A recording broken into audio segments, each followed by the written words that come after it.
제가 남편을 처음 만난 날 검사라고 하기에 무서운 사람인 줄만 알았습니다. 우리가 이제 맘먹고 이제 언론 플레이하고 하면 이거 다 까지면 다 무효화야 돼요. 그거 뭐 그때 되면 우리가 더 올라가지. 내가 정권 잡은 거기는 완전히 완전히 무사하지 못할. 안녕하십니까. 한겨레 논설의 박용현 논설위원입니다. 김 씨는 반복적인 허위 이력 기재와 도이치모터스 주가 조작 연루 등 갖가지 의혹의 중심에 서 왔는데요. 스트레이트에 나왔던 발언보다 훨씬 충격적인 내용들이 많습니다. 우리 사회가 그동안 숱한 희생을 치르면서 어렵게 쌓아온 헌법적, 민주적 가치를 부정하거나 무너뜨리는 발언들도 적지 않습니다. 거기는 이제 권력이라는 게 네. 빨리 잡으면 우리가 안 시켜도 알아서 검찰들이 알아서 입건해요. 그게 무서운 거지. 정말 무서운 말입니다. 권력을 잡으면 자신에 대해 비판적 보도를 해온 언론에 보복하겠다는 말을 21세기 민주주의 국가에서 대통령 후보 부인이 입에 담는 것 자체가 경악할 일입니다. 그동안 현 정부가 표현의 자유를 탄압하고 있다고 비판해온 윤석열 후보는 부인의 이런 발언에 대해 책임 있는 해명을 해야 합니다. 김건희 씨의 이런 발언이 터무니없는 허언에 그치지 않을 수도 있다는 것을 보여주는 발언도 있습니다. 제보 좀 할 게 몇 개 있는데. 그럼 나한테 줘. 아니 나한테 준 게 아니라 내가 번호 줄 테니까 거기다 해. 내가 한동훈이한테 전달하라 그럴게. 그게 몰래 해야지. 그 동생 말 조심해야 돼. 어디 가서 절대 조심해야 돼. 내가 한동훈 검사장하고 연락을 자주 하니 제보할 것이 있으면 내가 대신 전달해 주겠다. 법원은 이런 취지의 녹취록 발언 역시 김건희 씨와 한동훈 검사장, 윤석열 후보의 관계를 엿볼 수 있는 내용으로 공개할 가치가 있다고 봤습니다. 한동훈 검사장은 윤 후보가 검찰총장일 때 최측근이었고 검찰의 표적수사 의혹인 검언유착 사건의 주요 인물입니다. 한동훈 검사장에 대한 김건희 씨의 발언은 두 사람이 매우 가까운 사이일 뿐 아니라 검찰 수사와 관련해서도 협력 내지 공조하는 관계라는 점을 시사합니다. 실제로 윤석열 검찰총장에 대한 법무부의 징계 결정문에는 2020년 검언유착 사건이 불거졌을 당시 한동훈 검사장과 김건희 씨가 4개월 동안 9차례 통화하고 3개월 동안 332차례의 카톡을 주고받은 것으로 나온다고 추미애 전 법무부 장관이 밝힌 바 있습니다. 검찰에서 아무런 직책도 권한도 없는 김건희 씨가 남편이나 한 검사장을 통해 검찰 수사에 영향력을 끼친 것은 아닌지 의문이 드는 대목. 윤석열 후보가 검찰을 떠난 뒤에도 김 씨와 한 검사장이 자주 연락한 이유는 무엇인지 철저한 검증이 필요합니다. 김건희 씨는 내가 정권 잡으면 이라는 표현을 썼습니다. 부인으로서 남편의 일에 관심을 갖고 조언하는 통상적인 수준을 넘어서서 스스로 주체가 되어 남편의 공적 업무에 개입하고 있다는 의심을 불러일으키기에 충분한 매우 비정상적인 어법입니다. 우리 캠프가 엉망이에요 지금. 네. 그래서 완전히 재정비를 다시 다 해. 네. 우리 저기 그런 걸 움직이는 사람들이 있을 거 아니에요. 네네. 이제 예를 들어서 뭐 우리 오빠라든가 여기 몇 명 있어요. 네. 그래서 여기서 지시하면 여기서 이제 다 그걸 캠프를 좀 조직하니까 네. 동생이 좀 와 캠프에서 블랙 조직으로 좀 뛰어봐봐. 네. 할 게 많지. 내가 시키는 거대로 해야지. 정부 같은 거 옛날에 국정원처럼 네. 멀리 해서 알아오고 그런 걸 잘한다니까. 명수가 하는 만큼 줘야지. 잘하면 뭐 1억도 줄 수 있지. 캠프에서 아무런 공식 직책도 맡지 않은 김 씨가 캠프 운영과 인사 영입 등에 대해 이렇게 거침없이 말하는 모습을 보면 그가 마쿠에서 어떤 영향력을 행사하고 있는 게 아니냐는 의문을 갖는 게 당연합니다. 법원은 김건희 씨 발언 중 우리 남편은 내가 다 챙겨줘야지 뭐라도 할 수 있는 바보다라는 취지의 발언에 대해서도 윤 후보의 국정 전반에 관한 능력, 견해, 성향 등을 엿볼 수 있는 내용으로 국민들의 공적 관심사이자 검증의 대상이라고 밝혔습니다. 김건희 씨의 발언에서 내비치는 비선 개입의 의구심을 더 증폭시킨 것이 바로 무속 논란입니다. 법사로 알려진 부속인 전화무게 씨가 국민의힘 선거대책본부 고문으로 활동하고 있다는 의혹이 17일 제기되자 뭐 그분이 무속인 맞습니까? 우리 당 관계자한테 그분 소개받아서 인사를 한 적이 있는데 스님으로 저는 알고 있고 법사라고 저는 들었습니다.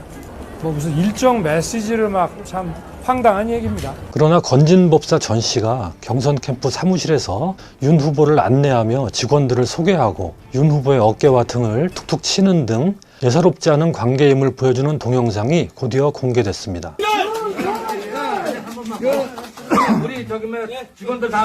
그러자 국민의힘은 이튿날 전 씨가 속했던 것으로 알려진 네트워크 본부를 해체했습니다. 전 씨가 캠프와 관련이 없다면 왜 해당 조직을 해체했는지 이해할 수 없는 대처입니다. 쿠바나 콘텐츠의 전시회를 여러 차례 후원한 회사가 전 씨가 속한 종파의 사회복지법인에 1억 원을 출연한 사실도 보도됐습니다. 윤 후보가 검찰총장 때도 전 씨의 조언을 받았다는 보도도 있습니다.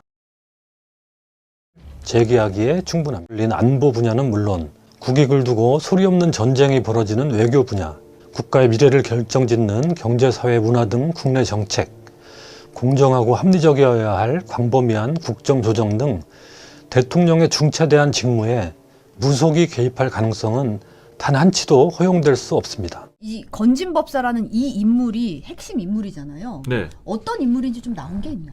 과거에 그러니까 2018년도에 사회적으로 물의를 빚은 바가 있어요. 네. 예, 충청도 충주 공원에서요 행사를 주관했는데 그게 일종의 제사 행사였어요. 제사. 근데 여기에 무슨 제물이 등장했나? 소시체가 등장했는데 얼굴은 빼고 또 발끝 빼고 나머지 전체 껍질을 벗겨버리고 얼마나 끔찍해요. 굉장히 끔찍한 이런 소동물이 희생의 제물로 등장하니까 그 동네가 다 문제가 된 거예요. 그리고 SNS상에서 난리가 된 거예요. 그러니까 바로 그 주체에 소속된 인물이 바로 이 인물이다. 근데 이런 희생지 상당히 이제 원시 종교적인 거죠. 그러니까 지금 이제 고등 종교에서는 전혀 하지 않는 그런 건진법사라는 전 씨가요 스스로 평소에 뭐라고 그러냐 자기가 내가 윤석열 후보 대권 도전 결심하던 내가 한 사람이야. 그래 내가 국사야. 또 이렇게 큰 소리를 굉장히 쳤다고 그래요. 네, 국사. 옛날에 보면은 뭐 고려시대 때 국사하면은 왕의 스승 아니겠습니까? 실제로 뭐 고문 활동을 하면서 완전히 뭐 인재를 영입할 때 본인이 면제까지 받다는 거예요. 뭐 그런 얘기가 지금 보도가 네, 그리고 되죠. 후보 메시지 일정 이런 것까지도 다 주관했다는 거예요. 실제 동영상 뭐 어깨 툭툭 치는 것도 나오는. 한 가지는 기본적으로 권력을 바라보고 의사결정을 바라보는 눈이 대단히 비과학적이잖아요. 그렇죠? 그러니까 뭔가 정책적인 판단을 내리는 것과는 상당히 거리가 먼 판단이죠. 예를 들면 영빈관을 옮겨야 된다라고 하는 말을 되게 진지하게 받아들이잖아요. 처음에 터가 안 좋다 해서 시작을 해가지고요. 그리고 자기 스스로는 그걸 안다고 남편도 영적인 끼가 있어서 안다고 이렇게 얘기를 한단 말이에요. 결국은 의사결정을 내릴 때 있어서 내가 어떤 것들을 참조하는가에서 굉장히 강한 자기 확신이 이 영적인 뭔가에 있어요. 이거는 굉장히 좀 위험한 사고란 말이에요. 이게 이제 국사하고 연관된 일이잖아요. 영빈관 옮긴다거나 이런 거 함부로 할 것도 아니고. 근데 이거를 굉장히 어떤 비과학적인 어떤 태도에 바탕을 두고 있다라고 하는 것들이 일단 명확히 보이는 그런 한 가지입니다. 그래서 이게 누가 말했는지를 지우고 한번 그 내용만 한번 쭉 보시라고. 누가 말했는지 궁금해질 거예요. 그렇죠. 매우 화자가 궁금해질 겁니다.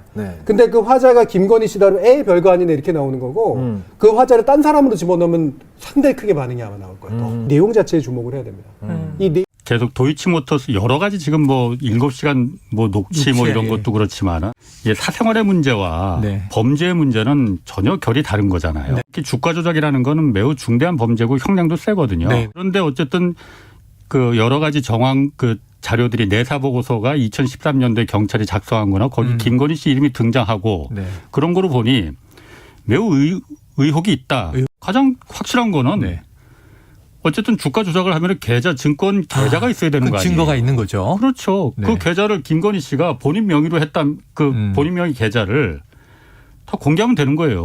지난번에 홍준표 후보하고 경선 토론 때. 경선 토론 때 그거 다 까면 되는 거 아니냐. 그럼 클리어 되는 건데 그러니까는 윤석열 후보가 공개하겠다고 약속을 했잖아요. 할 겁니다. 그랬고요. 그래서 이제 공개를 결국은 하긴 했거든요. 했어요. 근데 그때 공개된 그 계좌 내역에서 사실 매우 중요한 사실이 숨겨져 있는 거거든요. 왜냐하면 윤석열 후보 캠프에서 몇 가지를 좀 이렇게 지우고 공개를 했습니다. 지울 필요가 없는 건데 누가 김건희 씨가 주식을 잘 몰라서 거래하는 걸 몰라서 그때 이제 이정필 주가 조작 선수로 지금 구속돼 있는 계좌 자체를 통으로 맡겼다. 이거 좀 불려달라 했는데 잘 못해서 손실만 못하니까는 다시 이제 다 회수하고 그 계좌를 이제 폐쇄시키고 다 동부증권으로 옮겼다라는 거거든요. 자금을 그 신한증권에 있는 그 주식을 도이치모터스 주식만 거기는 남아 있었습니다. 다른 건 없고요. 다른 건 없고 도이치모터스 주식만 52만 주가 남아 있었거든요. 52만 주, 57만 주, 57만 주 많은 엄청난 양이죠. 도이치모터스 전체 주식이 그때 한 1,900만 주 됐으니까. 야, 그러면은 대주주잖아요. 비율 자체가. 뭐 전체 김건희 씨가 네. 도이치모터스 주식만 갖고 있는 게 한 4.3% 정도입니다. 4.3% 개인이. 오너 일가도 아니고 무슨 뭐 친인척 특수관계인도 아닌데 네네. 4.3%면은 엄청난 거죠. 도이치모터스가 그렇게 유명한 주식도 아니거든요. 그래서 이정필 씨한테 더 이상 맡길 필요가 없다 해서 그걸 갖다 동부증권으로 다 옮겼다 했거든요. 네. 다 그런 줄 알았어요. 저도 그런 줄 알았습니다. 네. 그런데 보니까 신한증권에 저희가 확인을 해봤더니 예. 동부증권으로 만약 그 도이치모터스 주식을 다 옮겼으면 네. 그 밑에 타사 출고라고 딱 찍힌답니다. 타사 출고. 다른 회사로 옮겼다. 나갔다. 만약 들어왔으면 타사 입고. 그렇죠. 예. 그런데 그거를 지운 거예요. 타사 출고를. 왜 지웠을까 이걸. 네네. 지울 리가 하나도 없고 오히려 이건 강조를 해야 되는데. 강조해야 되는 대목인데. 왜냐하면 보도자료에서 다 밝혔거든요. 네. 다 동부증권으로 다 옮기고 이정필 씨와 손을 끊었다. 신한증권에서 동부증권으로 갔다. 예. 이 씨와는 끝. 그렇죠. 네. 그러면은 그걸 오히려 빨간 줄 쳐서 강조를 해도 네네. 모자란 판인데. 나가지 않았느냐. 지우고 공개를 했거든요. 타기 지웠습니다. 근데 신한증권에 물어봤더니 그게 찍혀야 된다는 거라서 네. 저희가 이거는 혹시 타사 입고가 됐을 수도 있다. 왜냐하면은 신한증권의 모든 그 도이치모터스 주식만 거기는 김건희 씨가 거래를 했기 때문에 아예 전용 계좌로 동부증권에 있던 도이치모터스 주식이 이쪽으로 넘어온 거 아니겠느냐라는 의심을 하게 된 거예요. 나누어 있다가 신한 계좌로 몰았다. 예. 네. 왜 그런 의심을 하게 됐냐면은 2017년도에 윤석열 후보가 중앙지검장이 됐잖아요. 네. 그때부터는 재산 공개 의무가 있습니다. 네네, 그렇죠. 배우자도 재산이 다 공개되거든요. 주식 거래 계좌가 김건희 씨가 한 7개 정도를 갖고 있었어요. 거기 신한증권 계좌도 물론 있습니다. 그런데 동부증권으로 다 옮겼다면은 동부증권 계좌도 있어야 될 거 아니에요. 그렇죠, 그렇죠. 오히려 신한증권은 다 옮겼으면 여기는 없어야 되고 한 주도 안 남아 있으면 빈 계좌 재산 목록 공개해서 할 필요가 없는 올릴 거거든요. 필요가 없다. 신한증권 계좌는 있는데 동부증권 계좌는 없다고 나오는 거예요. 재산 공개 목록에. 오히려 서울중앙지검장의 배우자로서의 그렇죠. 재산 공개 목록에. 예. 이상하잖아요. 그래서 이건 혹시 지울 이유가 없는데 지운 거 보면은 동부증권에 있는 도이치모터스 주식이 이쪽으로 넘어온 거 아니냐. 네네. 왜냐? 저희가 윤석열 캠프에 물어봤거든요. 예. 홍보팀에. 네. 이거 우리는 타사 입고라고 본다. 그럼 뭐 봅시다. 출고인지 입고인지. 그 내용. 지운 건 맞다고 그랬어요. 근데 보여줄 수는 없다. 왜 그럴까요? 그거 왜 못 보여주느냐 그거를. 그러면은 그게 타사 입고니까는 못 보여주는 거 아니냐라는 의심이 드는 거거든요. 출고가 아니고 입고라면은 이정필 씨하고 뭐 이렇게 뭐 넘기고 이정필 씨를 통해서 뭐 그 관리를 하고 이런 게 다 거짓말이고 김건희 씨가 신한증권 계좌에서 도이치모터스 주식을 전부 다 그 갖고 있었던 거, 관리하고 있었던 거 아니냐. 몰아서 관리하고 있었다. 그러면은 거기서 신한증권에서 그때 당시에 이제 공개된 계좌 내역을 보면은 딱 7차례 도이치모터스 주식을 매수하거든요. 한 번 팔고. 근데 매수하는 게 7일간 매수를 하는데 하루 도이치모터스 거래량의 거의 30%를 김건희 씨가 혼자 다 매수를 합니다. 엄청 이런 경우는 제가 없거든요. 도이치모터스가 무슨 삼성전자도 아니고 일반인들이 잘 알지도 못하는데 하루에 30%씩을 그냥 다 사들이거든요. 저는 한 번 봤어요. 최근에 오스템 임플란트 횡령한 직원이 그렇죠. 10월에 특정 회사 주식을 9% 가까이 혼자 샀더라고요. 그런 경우는 그런 경우가 없어요. 그러다 보니까 그 계좌에 신한증권에서 도이치모터스 주식을 아까 57만 주 남아 있다고 했잖아요. 원래 김건희 씨가 공시에 나오기를 그 한참 전에 도이치모터스의 장외 거래로다가 25만 주 정도를 갖고 있었거든요. 그래서 대주주 공시가 나왔었거든요. 대주주로 갖고 있었고 57만 주에 25만 주를 합치면 82여만 주입니다. 도이치모터스 전체 주식 1,900만 주인데 4.3%를 김건희 씨가 대주주였다. 보유한 거거든요. 그래서 윤석열 캠프에 제가 그 부분이 정말 궁금해서 미치겠는 거예요. 이걸 지울 이유가 없는데 공개도 안 하고 그래서 지금도 계속 연락을 하거든요. 근데 제 전화는 아예 차단을 시켜버렸습니다. 그 넘긴 게 맞다면은 저를 허위 보도나 명예훼손이나 뭐 잘못된 보도를 했다고 저를 문제를 삼아야죠. 그런 게 일절 없거든요. 지금 거의 한 달이 넘었는데. 그냥 무대응. 무대응입니다. 이런 걸 그리고 기자들이 왜 관심을 안 가? 그냥 넘겼다고 하니까 그냥 넘긴 거로 그냥 알고 네. 있는지 모르겠습니다. 네네. 기자는 의혹이 가면은 취재하고 확인되면 보도하라. 라고 저는 배웠거든요. 네. 저희가 한번 이렇게 보도를 했는데 어떤 언론도 어떤 기자도 그걸 관심을 안 궁금해하지 두고. 않잖아요. 왜 저만 궁금한지 그걸 모르겠습니다. 자, 사실. 의혹이 있으면 취재하고 진실이 확인되면 보도하라. 그게 제가 배운 건 그겁니다. 가장 기본. 검찰의 언론 플레이는 마술사 수준이었다. 한명숙 전 총리의 핵심 증인이었던 고 한만호 씨의 비망록에 쓰여진 말입니다.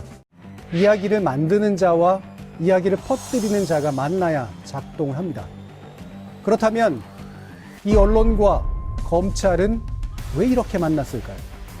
그리고 도대체 이 만남을 통해서 우리의 정의, 우리의 진리에 어떤 안 좋은 영향이 펼쳐지고 있는 걸까요? 자필 진술서 작성 이후부터는 한만호는 없어지고 오로지 검찰의 안내대로 따르는 강아지가 되었고 검찰의 언론 플레이는 마술사 수준이다. 저놈이 조작해서 이렇게 다 만들어낸 사건이라는 거. 그리고 이 검사뿐이 아닌 그 G라인 전체가 이렇게 잘못했다는 부분을 내가 양심에 저는 알 거다. 2011년 한만호 씨가 출소한 직후 당시 KBS 취재팀이 한 씨를 만나 직접 인터뷰한 영상이 있다는 사실을 확인했습니다.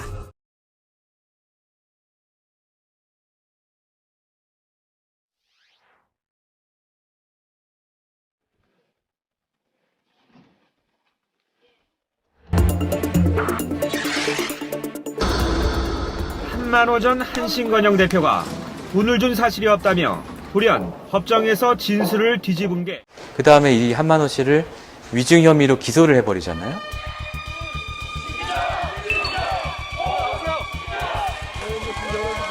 무죄가 유죄로 둔갑을 했습니다. 참으로 유감입니다.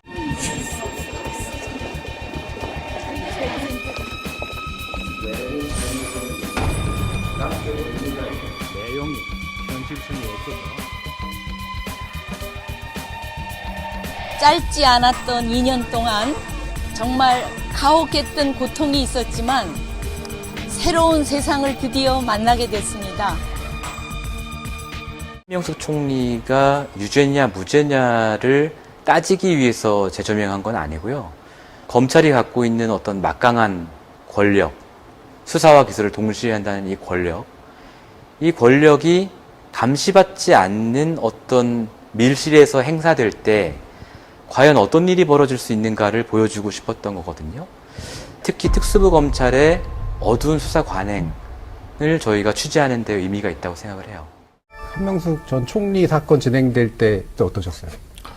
그때는 솔직히 그 자세한 내막을 대부분 몰랐어요. 네. 그래서 그때 당시 취재했던 기자들이나 아마 많은 분들이 한명숙 전 총리는 굉장히 좀 유죄가 아닐까 이런 막연한 생각을 가지고 있지 않았나.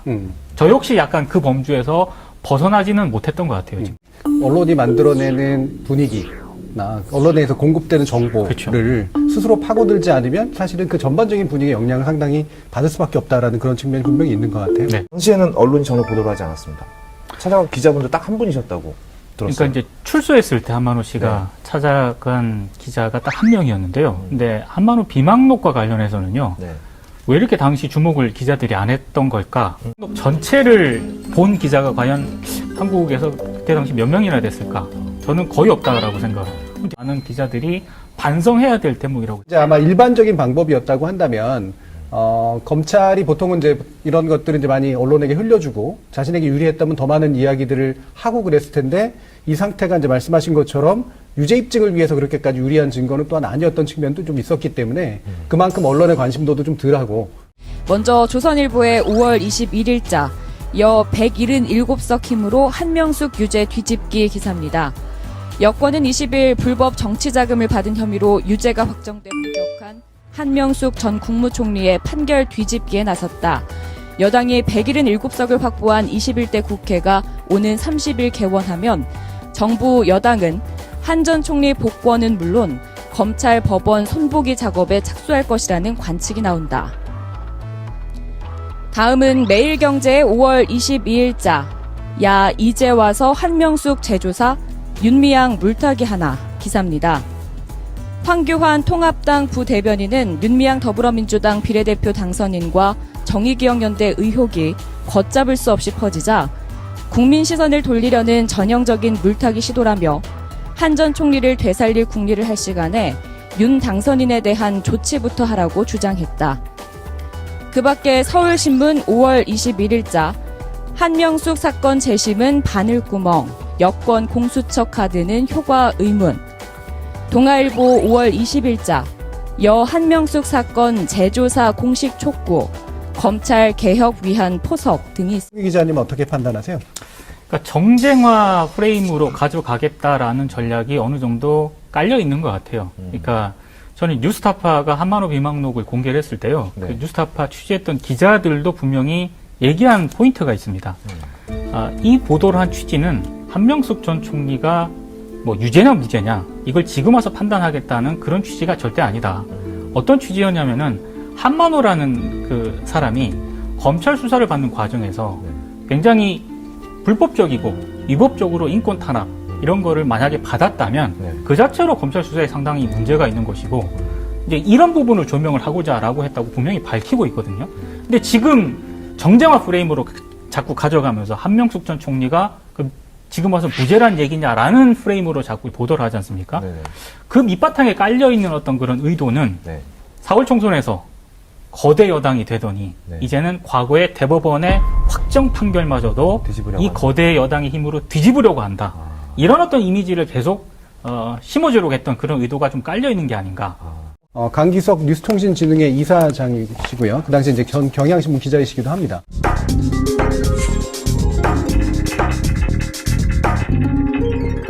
일반 언론에서는 완전히 이제 편향된 그 검찰 쪽에 어떤 그걸로 쭉 적어 나가니까 이거는 나 같은 사람이 정리하지 않으면 편향된 것만 과장돼서 확대돼서 남겠다 싶은 생각이 있어가지고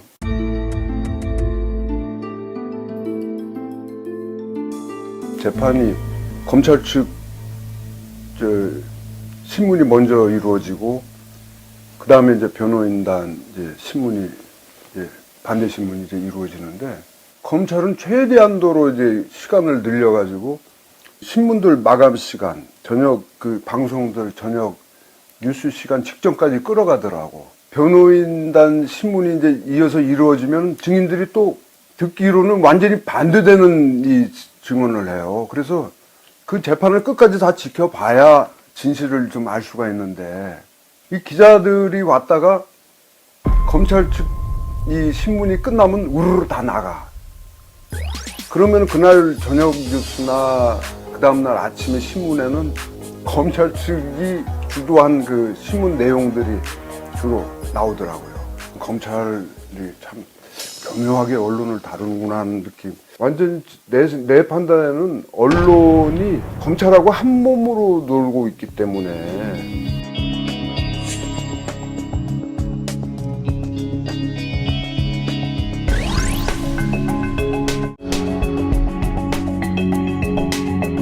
계속 반복되다 보니까 일반인들, 일반 시청자들이나 이제 언론 소비자들 입장에서는 맨날 검찰 측 이 입장에서 증인을 이제 보는 거죠. 증인이나 증거를 보는 거예요. 나는 돈을 준 적이 없습니다. 비겁하고 조악한 저로 인해서 핍박을 당하시는 겁니다. 하고 양심선언을 거기서 해버린 거예요. 거기서 그냥 왁 사람들이 이제 환호를 올리고 같은 피고인으로 섰던 사람은 기절하고 한 총리는 울고 이런 상황이 이제 벌어지니까 그 다음부터 이 재판은 완전히 검찰 측 증인이었던 한만호라는 양반이 검찰하고 싸우는 그런 형국이 돼버렸죠. 그 1심 재판장은 한만호 사장이 돈을 그럼 3차례를 줬다고 하는데 어디서 줬느냐? 그러니까 자택에서 줬다. 길거리에서 차에 트렁크에 싣고 가서 차에다 실어줬다. 그러면 그 장소가 돈을 과연 전달받을 수 있는 장소냐. 판사가 직접 거기를 나가봤다니까요. 그래서 그런 현장 검증까지 하고 또 20몇 명의 증인까지 또 불러다가 다 들어보고 무죄를 내린 거거든. 그런데 2심에 가서는 딱 3차례 재판을 하고 검찰에 유리했던 증언을 했던 증인 2사람만 불러서 돈을 줬으니까 줬다고 하지 않았겠느냐, 검찰에서. 이렇게 해놓고서 그냥 유죄로 뒤집어 버린 거죠.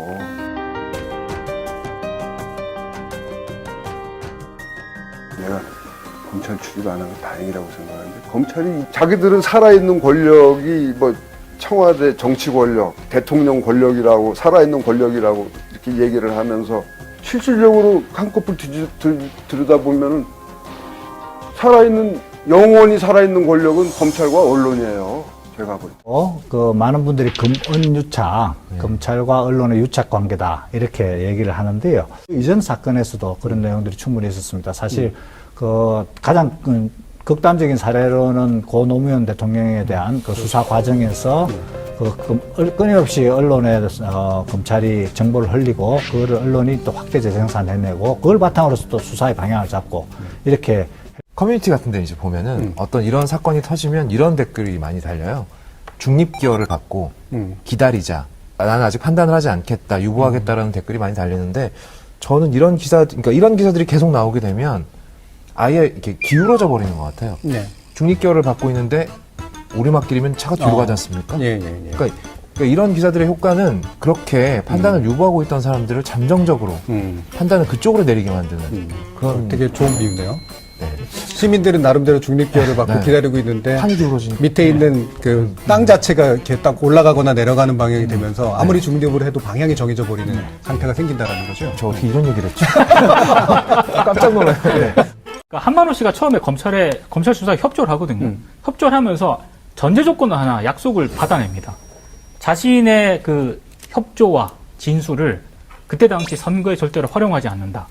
반드시 그거를 약속을 받아내고 검찰 수사에 협조를 하는데 그 검찰이 약속을 어기거든요. 여기에 굉장히 일단 배신감을 느낀 것 같고요. 이런 내용들이 있습니다. 뒤에 계신 기자님들께 말씀 올립니다. 검찰의 발표를 무조건 기사화하시면 당사자들의 피해가 너무 가혹하다. 검찰의 공소 사실만을 일방적으로 받아쓰지 말아주십시오. 그리고 오늘부터 전개되는 법정에서도 변호인의 반대 신문 내용도 충실히 보도해 주시길 바람하지 않습니다. 시골에서 근무하는 제 귀에 들어온 소문들이 있습니다. 기자들끼리 돌리는 소문이 있는 것 같아요. 저도 이 사건 겪으면서 처음 알았는데, 그런 소문들은 일반적으로 유튜브에 떠든 소문과는 달리 기자들의 언론 보도의 방향을 설정하고 또 그것이 판사들에게도 영향을 미치는 소문들이라고. 가장 대표적인 예가 널리 알려져 있는 SBS 직인 파일 보도죠. 정경심 교수가 사무실에서 가지고 나왔다가 나중에 검찰에 제출을 한 컴퓨터가 있었죠. 이 안에서 총장 도장, 직인을 컴퓨터 사진 파일로 만들어서 갖고 있던 게 발견된 걸로 확인됐습니다. 언론에 의한 가해도 존재하는 게 사실입니다. SBS 보도에 대해서 방심위가 의견 진술을 결정하도록 내렸습니다. 어떤 내용이에요? 네, 이 보도가 SBS가 지난해 9월에 이 정경심 교수의 연구실 PC에서 이 동양대 총장 직인 파일이 발견됐다라는 보도를 했습니다. 그러니까 이 정경심 교수가 업무용 PC를 자기가 가져갔고 그것을 임의 제출해서 검찰에 임의 제출을 했고, 다음에 검찰이 그 안에 PC를 점검을 한 결과 이 동양대 총장의 직인 파일이 발견됐다라는 거였어요. 그러니까 직인 파일이라고 하면은 이 도장처럼 생긴 그런 파일이니까 이걸로 이게 위조가 이루어졌을 것이다라는 좀 그런 보도가 그 이후로 쭉 이어졌던 거죠. 그러니까 실제로 이 SBS 보도가 나온 다음에 이 영화 기생충과 빗대가지고 기생충에서 보면은 이 졸업장을 위조하는 그런 장면이 나오지 않습니까? PC에. 이게 이 기생충 보도가 사실 결정적입니다. 왜냐면은 총장대 직인 파일이라고 SBS가 보도한 게 어떤 의미인지 화면으로 보여줘요. 그러니까 진짜 딱 그 도장만, 그 도장 부분만 우려낸 이미지 파일이 있다고 지금 전체 한 채 보도하고 있는 거거든요. 모든 매체가 SBS 기점으로. 그래서 그것만 딱 있으니까 그거 배경 딱 날린 다음에 직인만 남겨서 위조하고자 하는 표창장에 싹 옮겨서 영화 기생충 기억나시죠? 그 장면을 그대로 보여주는 겁니다. 자, 그래서 뭐 제목들이 다 그래요. 조선일보, 조국가족의 동양대 표창장 위조수법, 영화 기생충 닮았다. 아주 단정적이에요. 동아일보는 기생충처럼 표창장 위조했다. 중앙일보는 기생충 같은 위조 정황. 머니투데이는 영화 기생충 소환 외 한국경제는 현실판 기생충 정경심, 사실 아닌 추측보도 인권 침해 뭐 이렇게 됐고요. 채널A 기생충처럼 표창장 위조, MBN도 영화 기생충처럼 위조. 다 이렇습니다. 기생충 가족 실사판이라는 아시아경제 제목도 있네요. 이 SBS 직인 파일 보도는 정 교수가 기소된 바로 다음 날 보도가 됐어요. 그래서 검찰이 굉장히 성급하게 청문회 날 맞춰서 기소했다라고 하는 검찰에 대한 나쁜 여론을 바로 잠재워버리는 데 기여를 했는데. 그런데 이것이 지난달 8일, 그러니까 재판이 있었는데. 정경심 교수의 재판. 네, 그렇습니다. 네. 이 재판 과정에서 사실이 아닌 걸로 드러났습니다. 그것도 이제 검찰의 신문 과정에서 드러났는데, 검찰이 SBS 보도를 거론하면서 이 동양대 직원에게 이건 사실이 아니죠라는 질문을 했고, 동양대 직원이 이제 그렇다라고 얘기를 한 겁니다. 네. 결국 이제 SBS가 잘못된 보도를 했다라고 검찰이 얘기를 한 건데, 이에 대해서 이 방송통신심의위원회, 방송심의소위원회가 관련해서 객관성 조항을 위반했는지 심의에서 의견 진술, 그러니까 관계자가 나와서 보도의 경위를 설명하라 이렇게 지시를 했습니다. 사실은 이 9월 7일에 보도된 이 정보는 9월 5일에 저기에 들어왔단 말이에요. 풀리지 않는 미스터리인데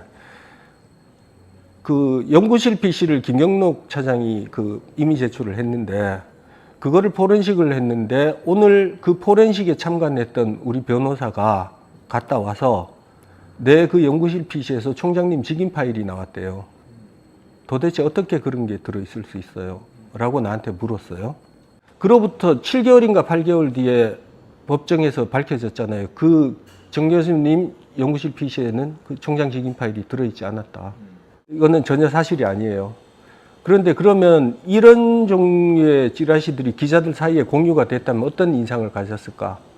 검찰이 무작위로 사냥하듯이 기소한 게 아니고 수사한 게 아니고 이건 이미 다 범죄 사실 같은 거 미리 다 인지를 하고 있던 상태에서 한 거야. 정경심 저거 잡아떼고 있는 거야. 이런 이미지를 줬겠죠.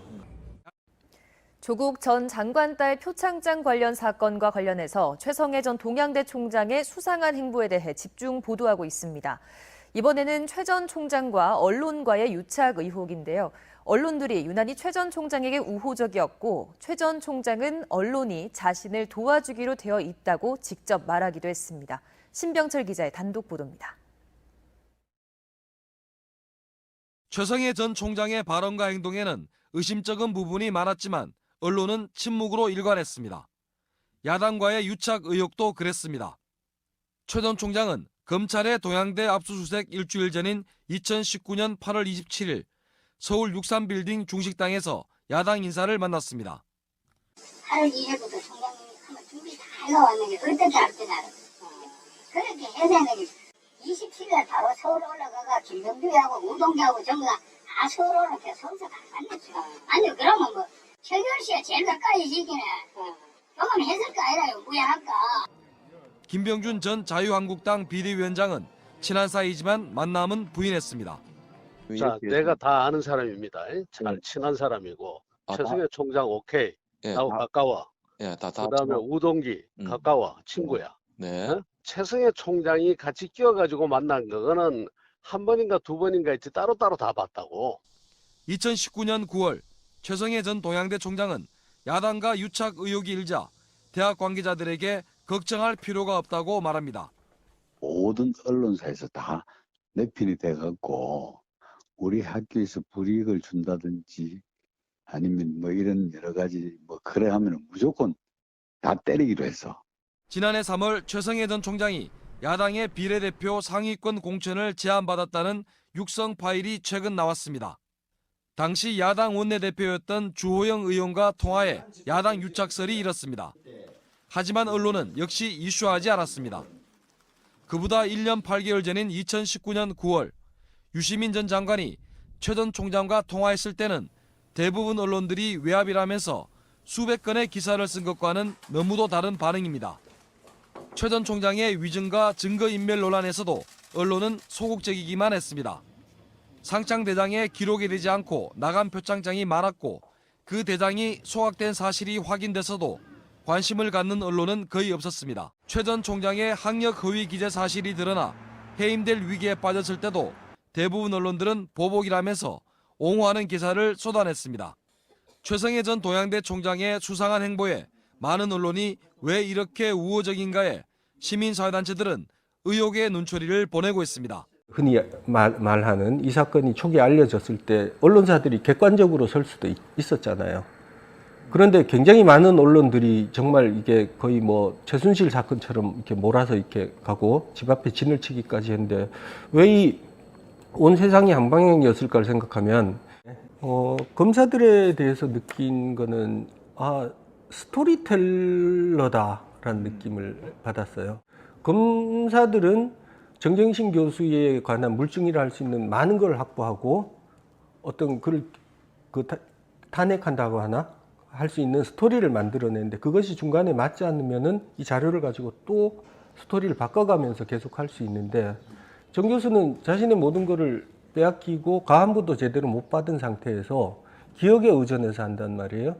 그래서 이 양쪽의 스토리텔링으로 놓고 봤을 때 검찰이 어떤 사람을 압수수색해가지고 그 기소를 한다고 하는 거는 압도적인 스토리텔링에 유리한 고지에 서서 한 사람은 손을 묶고 복싱을 시키는 경기하고 비슷하다는 생각이 들었어요. 그 경우에는 사실 검사들이 그 피고인석에 선 사람의 개인적인 원한이 있어서 하는 게 아니잖아요. 업무가 그거인 사람들인데 그래서 형벌이 있는 게 확인이 되면은 이걸 기소하고 그에 맞는 책임을 지게 만든 사람인데 이 재판을 보면서는 원한이 있는 사람처럼 하는 거예요. 말도 굉장히 세게 하고 공정의 의무 그다음에 위조 대인이 위조 집안 이런 식의 느낌이 드는 말을 그런 어투를 사용하기도 하고 있는 것 중에서 불리한 것들 피고인에게 유리한 것들을 잘 안 내는 거를 봤단 말이에요. 근데 저런 거를 일종의 그 공판 기술이랄까 기술을 쓰는 것 같은데 그것들을 합쳐서 놓고 보면 제가 검사에 대해서 한 가지 느낀 거는 검사들은 판사를 잘 다룰 줄 아는 사람들이구나라는 게 제 느낌이었어요. 크게 말하면 판사들을 속일 수도 있는 사람이구나라는 걸 봤어요. 그리고 역으로 보면 판사들은 잘 속을 수 있는 사람이라는 생각도 들었어요. 교수 재판이 지금 그 1, 2심 끝났단 말이에요. 그러나 정영인 교수님은 또다시 조국 교수님하고 그 21부에서 또 입시 재판이 여전히 진행되잖아요. 주로 아들 거를 중심으로 해서. 근데 이 아들 재판을 놓고 보면 혐의라고 하는 게 여러 개 있을 수 있지만 그 중에 예를 들어서 대학교에서 무슨 그 오픈 퀴즈 시험을 보는데 부모가 도와줬다. 이것이 그 학교의 학사 업무를 방해하는 것이다. 미국의 조지 워싱턴대. 네. 그리고 또 하나는 현장학습 신청서예요. 거기서는 이름이 다를 텐데 현장학습 신청서를 냈는데 그게 서울대 공익인권법센터 그거 인턴 한다고 5일간 낸 거 이거가 위조다, 허위다 이런 얘기인데 현장학습 신청서라는 거를 저는 한번 생각을 해봤으면 좋겠어요. 이거는 우리나라에서 지금 자녀를 학교에 보낸 모든 부모들이 다 알고 있는 거예요. 우리 애가 지금 옛날에 우리 국민학교, 옛날 초등학교 이런 거 다니던 사람들은 모르지만 1년 중에 7일인가를 합법적으로 결석 인정 받고 쓰는 거예요. 그게 거기에는 어떤 증빙 서류도 필요 없고 부모가 가정여행하면 그냥 쓰는 거, 사인만 하면 내는 건데 이것이 이 집안은 도대체 그걸 낼 때 얘 그 인턴 체험하느라고 합니다 하면서 인턴 체험 예정서까지를 첨부해서 낸 거죠. 앞에 맥락을 빼고 내용만 만약에 그래 올라온 거니까 보겠어라고 한다면 이 집안이 허위냐 아니냐만 남는 거겠죠. 하지만 현장학습 신청서라고 하는 거를 과연 우리가 지금 이게 재판에 가져와 가지고 이게 다뤄야 할 내용인가. 만약에 이게 그런 것이 용인되는 것이라면 우리가 중고등학교, 초등학교 애들 수행평가를 갖다가 누군가가 도와줬다거나 부모가 도와준 사람들도 징역을 살아야 될 것이고 심지어는 중간고사에서 컨닝을 한 학생들은 징역 5년씩 받아야 되는 거잖아요. 이게 웃을 일이 아니에요. 왜냐하면 여기에 혐의로 돼 있는 게 14개, 17개 굉장히 많다고들 하면서 그 범법자 집안이라고들 하는데 이 혐의의 내용들을 놓고 보면 우리가 그동안 그 사법의 잣대로 들이대지 않았던 행정적으로 혹은 그 조직 내에서 그 자체로 해결을 해왔던 많은 것들이 있단 말이에요.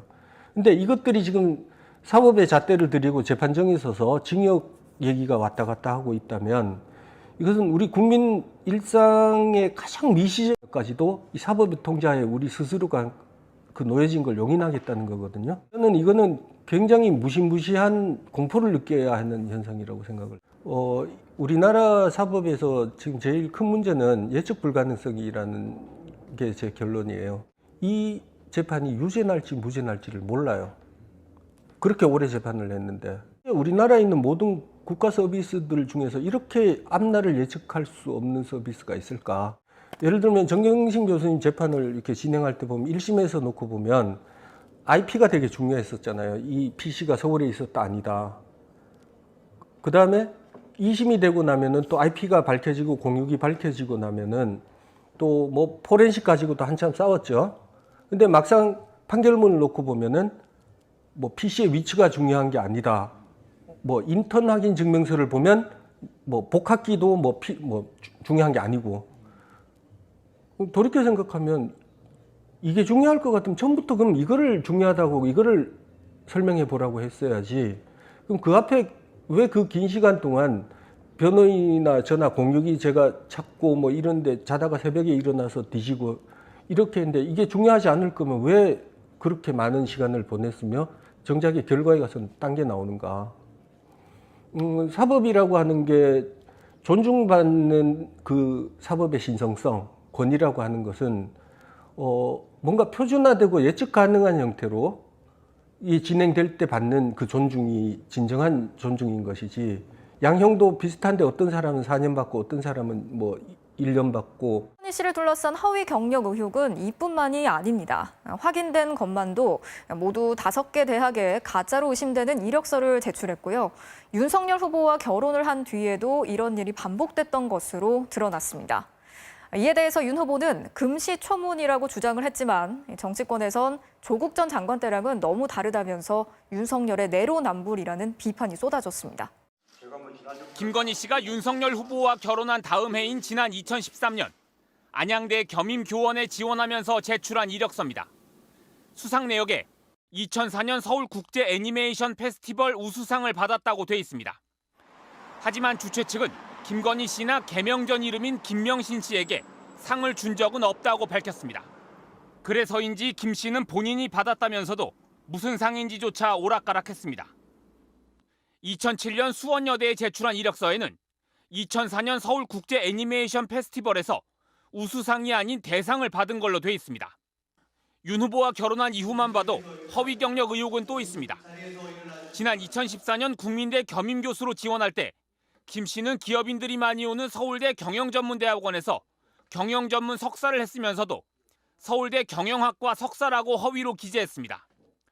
또 한국폴리텍대학에서 산학 겸임교원을 했으면서도 부교수를 역임했다고 꾸몄습니다. 결혼 전 허위 경력 의혹도 한두 개가 아닙니다. 지난 2001년 한림 성심대 시간 강사로 지원할 때는 근무한 적도 없는 서울 대도초등학교 실기 강사 이력을 적어냈습니다. 2004년 서일대 시간 강사에 지원할 때는 2년제 한림 성심대 이력에서 성심이라는 글자를 떼고 4년제인 한림대에서 강의한 것처럼 기재했습니다. 모두 5개 대학에서 10여 개의 허위 경력을 제출한 의혹을 받고 있지만 윤석열 후보 측은 줄곧 단순 실수라거나 착오였다는 입장을 유지해왔습니다. 윤 후보는 결혼 뒤에도 김 씨가 허위 이력서를 제출한 의혹을 받고 있다는 질문에 금시초문이라는 반응을 보였습니다. 결혼하신 뒤에도 이력서 허위로 작성한 사실이 있는데 그때 당시 공직자셨는데. 그래서 저는 뭐 모르는 일이고 허위라는 뭐가 있습니까? 저는 아직 금시초문인데. 정의당도 김 씨의 허위 경력 의혹을 감싼다면 윤 후보의 공정은 결국 내로남불이었다는 걸 자백하는 것이라며 이런 부분은 오히려 우리가 그동안 정근대적이고 어떤 폭력적인 권위를 사법부의 신성한 권위라고 착각해온 게 아닌가. 그렇다면 검찰에서 이런 진술을 하다가 그래 이거는 내가 이 사람들이 자꾸 뭐 이러니까 그래, 이렇게 얘기해 주자. 하지만 나중에 법정에서 내가 이거를 제대로 얘기할 수 있겠지라는 기대를 가진 사람들이 무참히 깨어질 수가 있잖아요. 이렇지만 법정에서는 얘가 이런 말을 함으로써 모든 게 투명하게 풀어질 수 있으리라는 기대, 이런 게 좌절되지 않는 법정이었으면 좋겠는데 제가 증인 출석하고 나온 날 법정 마당에서 울었어요. 내가 하고 싶은 말을 제대로 하지 못했다는 자괴감, 내가 뭔가 설명을 할 기회를 얻지 못했고, 저는 그 재판에 들어가기 한 몇 개월 전부터 제 주변에서 들려온 얘기가 있어요. 검사들이 당신을 벼르고 있다. 그것을 그 위압성을, 그 힘을 한번 느껴본 적이 있거든요. 그러니까 2019년 11월 17일에 세계일보에 이런 보도가 나간 적이 있어요. 정경심 교수에게 유리한 증언을 했던 장경욱 교수가 검찰 조사를 받을 때는 발뺌을 했다, 이런 기사가 난 적이 있어요. 잘 모르는 분이 그렇다면 김어준 방송에서는 잘 아는 것처럼 그렇게 왜 말씀을 하셨는지도 뭔가 장 교수님 사실은 대국민 사기를 치신 걸 수도 있고, 막상 이 제 교수가 검찰 조사를 받게 되니까 잘 모르고 했던 얘기다 이러면서 발을 뺐다는 사실이 지금 전해지고 있어요. 저렇게 서울 시민들이 다 듣고 있는 방송에서는 저렇게 얘기해놓고 검찰에서는 잘 모르고. 예, 이게 180도 바뀐 건데 거짓 인터뷰를 했다는 걸 알린 셈이죠, 직접. 법정에서도 그 원모 검사가 저한테 그 질문을 했어요. 그런데 제가 질문을 보시라. 강준 교수가 봉사활동을 한 게 사실인가요? 라고 질문을 해서 내가 그걸 사실이라는 거를 확정할 수 없으니까 내가 모른다, 아니다라고 얘기를 한 거지. 이렇게 제가 답을 했거든요. 이와 같이 사람이 한 말 중에 한 단어나 뉘앙스나 이런 걸 갖고 얼마든지 공격할 수 있다는 건 제가 그 공익인권법센터 그 김아무개 씨 나왔을 때도 와, 저렇게 공격을 했을 때 허점이 생기면 판사가 바로 들어와 가지고 위증 경고를 하는구나. 돌아와서 보니까 나는 그래도 어쩌면 그 평범하게 내가 이 나라에서 시민으로 일을 하면서 누군가의 재판이 있어서 그 재판의 실체를 파악하는 데 도움을 주려고 나간 사람이잖아요. 판사님이나 검사님이나 다 국가의 노고를 받고 그 일을 하는 분들인데, 그런데 내가 죄 지은 사람도 아닌데 왜 검찰 조사를 받을 때도 그런 공포를 느꼈으며 재판에서도 왜 나는 그런 느낌을 받았을까? 그 공판 중심 보도의 핵심이 이제 변호인과 검찰 간의 증거 능력을 다투는 그렇죠. 건데, 그렇게 함으로써 이제 어느 게 더 진실에 가까운가를 국민들도 같이 알아가는 건데, 그렇게 공방 보도 좋아하시는 분들이 실제로 이거 할 때는 공방을 잘 제대로 보도하지 않는. 그래서 우리 해시태그가 어떻게 공판 내용이 기사화되고 있는지, 거기서 어떤 것들이 빠져 있는지를 아주경제 김태형 기자와 함께 지난 5월 14일 정경심 교수의 공판 현장에 직접 다녀왔습니다.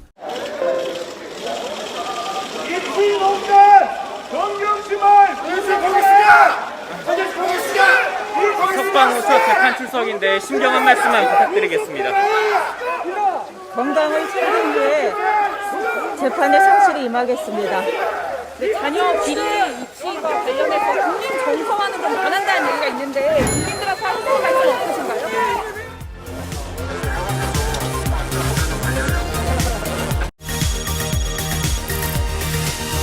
서울대 인권법센터, 공익인권법센터의 직원이신데 이분이 이제 인턴 확인서를 써주신 분이에요. 근데 이분 증언이 되게 중요했던 게 그날 세미나에 나왔던 게 조민 씨가 아니다. 세미나가 끝난 뒤에 다 같이 회식을 하러 간 자리에서 조국의 딸 조민이다라고 설명을 했다라는 점을 인정하면서 사실 그날 인턴 활동을 하러 오지 않았다는 검찰의 주장은 조금 무너진 걸로 보입니다.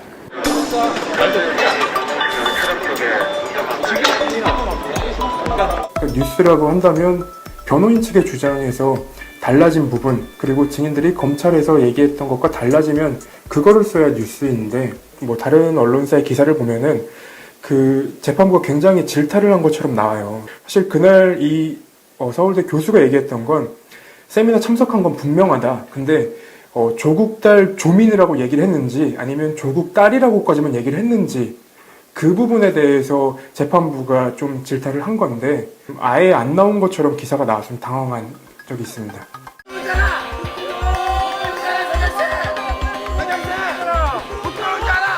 몇몇 기사들을 보니까 되게 악의적이더라고요. 그러니까 조민 씨가 그 당시에 일탈을 했던 게 아니라면 사진이 거짓말일 것이다. 이렇게 기사가 나와서 사실 그거는 크게 다뤄질 만한 내용은 아닌 거라고 저는 생각합니다. 지난해 기사를 보면은 사실은 되게 확정적이었어요. 정경심 교수가 그 딸 스펙 품앗이 그리고 뭐 부의 대물림 뭐 이런 단어들을 써가면서 굉장히 확정적으로 기사를 썼었는데 그 언론사들에서 여태까지 나왔던 보도들을 한 번 더 되돌아보겠다라는 움직임이 있는 것 같더라고요. 그래서 그런 부분은 되게 좀 고무적이라고 생각을 하는데 검찰과 변호인의 내용을 기계적으로 다루는다는 생각이 들 뿐이지 2019년 9월부터 쏟아졌던 언론사들의 뭐랄까 그 의혹 보도보다는 조금 약하다는 좀 생각이 듭니다. 조국 부부 관련 공판 내용 중에 보도하지 않는 내용이 있다면 어떤 게 있을까요? 그러니까 보도를 한 곳이 있는데 네. 극히 일부 매체만 보도를 한 게 문제였던 거고, 별로 후속 보도가 필요한 사안이라고 생각되는 이런 내용은 보도를 잘 안 하거든요. 네. 어떤 거냐면 네. 그 단국대 교수 한 분이 네. 그 재판에 증인으로 법정에 출석을 하거든요. 네. 이때 검찰 조서, 본인이 이제 검찰 수사를 받을 때 검찰 조서에 이제 진술한 내용을 적지 않습니까? 네.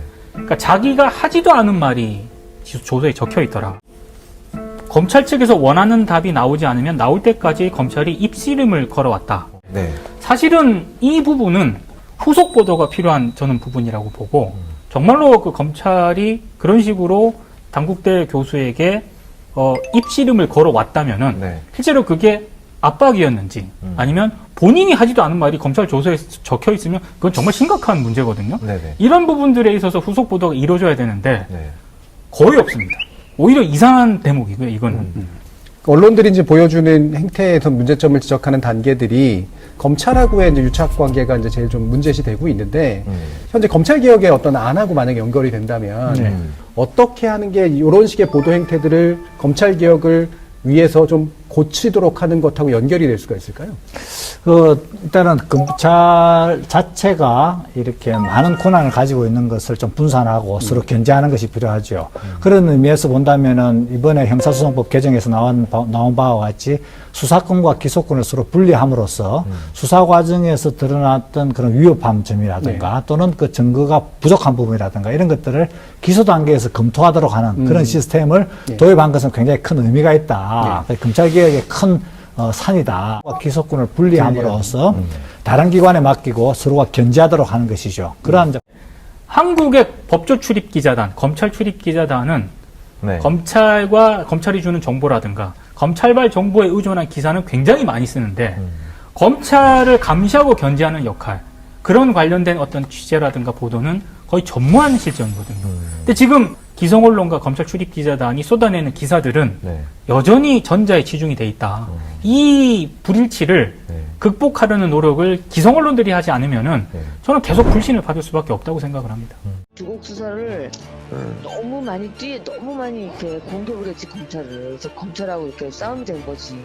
가만히 있었으면 조국 그냥 정경심도 그냥 좀 가만히 있고 좀 이렇게 그냥 이렇게 구속 안 되고 좀 이렇게 넘어갈 수 있었거든. 김건희 씨는 조국 전 법무부 장관 수사와 관련해 그렇게 펼칠 게 아닌데 여권 인사들이 조국 수사를 너무 많이 공격했다면서 그것이 강도 높은 수사의 배경이 됐다고 말했습니다. 김 씨의 말을 그대로 놓고 보더라도 조 전 장관 수사가 오로지 법과 원칙에 입각한 게 아니었음을 알 수 있습니다.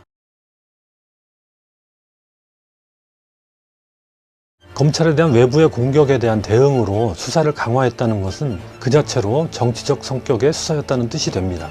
검찰 조직의 이해관계든 검찰총장 개인의 이해관계든 그것을 지키기 위해 검찰권을 사용한 것은 검찰권의 사유화인 셈입니다. 실제로 조 전 장관 일가에 대한 검찰 수사, 특히 사모펀드 의혹과 관련한 수사는 상당 부분이 무죄 판결을 받으면서 무리한 수사였음이 드러났습니다. 윤 후보는 검찰총장으로서 한 가족에 대한 유례없는 고강도 수사를 지휘한 배경과 동기에 대해 분명히 밝혀야 할 것입니다. 법원은 한 발 더 나아가 결혼 전 모 회장 및 검찰 간부와 관련된 유흥업소 출입과 동거 의혹도 단순히 사생활 문제가 아닌 기업, 검찰 간부 등과의 커넥션, 뇌물수수 의혹 등과 얽혀서 국민적 관심사가 돼 있는 사안이라고 밝혔습니다. 지극히 사생활과 관련된 부분 외에는 공익의 이익을 위해 방송을 해도 된다고 판단을 한 것입니다. 끝으로 김건희 씨 7시간 통화 보도와 관련한 국민의힘의 반응과 조선중앙일보 등 일부 언론의 보도를 짚고 넘어가지 않을 수 없습니다. 국민의힘은 MBC 스트레이트 보도에 대해 단순한 불공정을 넘어 매우 악질적 정치 공작이라고 반발했습니다. 김건희 씨의 부적절한 발언에 대해 진솔하게 해명하고 국민 앞에 사과를 해도 모자랄 판에 적반하장이 아닐 수 없습니다. 특히 권영세 선거대책본부장은 더 비열하고 더 악랄한 정치 관음증을 악용한 후보 배우자에게 씻을 수 없는 주홍글씨에 낙인을 찍어서 정권을 도둑질하려 하는 그런 작태가 자행되고 있습니다. 도대체 7시간 통화를 드러나 보고 이런 막말을 하는 건지 묻지 않을 수 없습니다. 일부 언론과 언론학자가 사적인 대화를 보도하는 건 부적절하다고 문제 삼는 것도 이해할 수 없는 일입니다. 19일 서울중앙지법은 녹음 과정에 불법은 없고 발언 내용의 보도가 공익적 가치에 부합한다고 판단했습니다. 가처분 결정문에서 설령 일부 다른 목적이 있다고 하더라도 공공의 이익을 위한 것이라는 목적이 주된 것임을 인정할 수 있다고 밝혔습니다. 그런데도 되레 언론이 이를 문제 삼는 것은 누구보다도 공익적 보도의 필요성을 옹호해야 하는 본분을 벗어난 태도입니다. 일각에서는 정식 취재가 아닌 일상적 대화를 보도하는 것은 언론 윤리에 어긋난다는 주장도 합니다. 이 역시 짧은 식견입니다. 언론은 취재원과 한담 중에 들은 말이나 취재원이 취중에 한 말이라도 공익적 필요가 있는 경우 보도해야 합니다. 이런 보도가 큰 특종으로 이어져 권력 감시와 제도 개선에 기여한 사례도 자주 있었습니다. 김건희 씨와 통화한 상대방인 서울의 소리 기자가 고발돼 검찰이 수사에 착수했다고 하는데 이것이야말로 언론의 자유 탄압입니다. 전부 감옥에 넣어버리겠다는 김건희 씨의 반민주적 사고를 검찰이 따라하는 꼴이 돼서는 안 될 것입니다. 조국이 대통령이 되겠는가? 국민의힘 윤석열 후보가 일단 무속 관련 논란 속에 이번엔 한 유명 역술인에게 자신의 검찰총장 자리에 오를 것인지 또 조국 전 장관이 대통령이 되겠는지 물었다는 보도가 나와 논란입니다.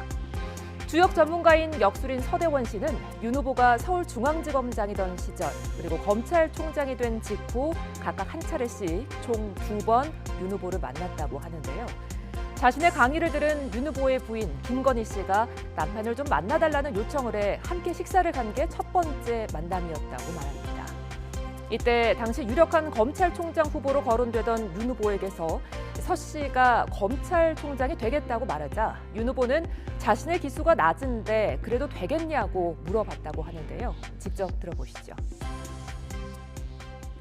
내가 윤 후보 보고 총장이 될 거란 이야기 했어.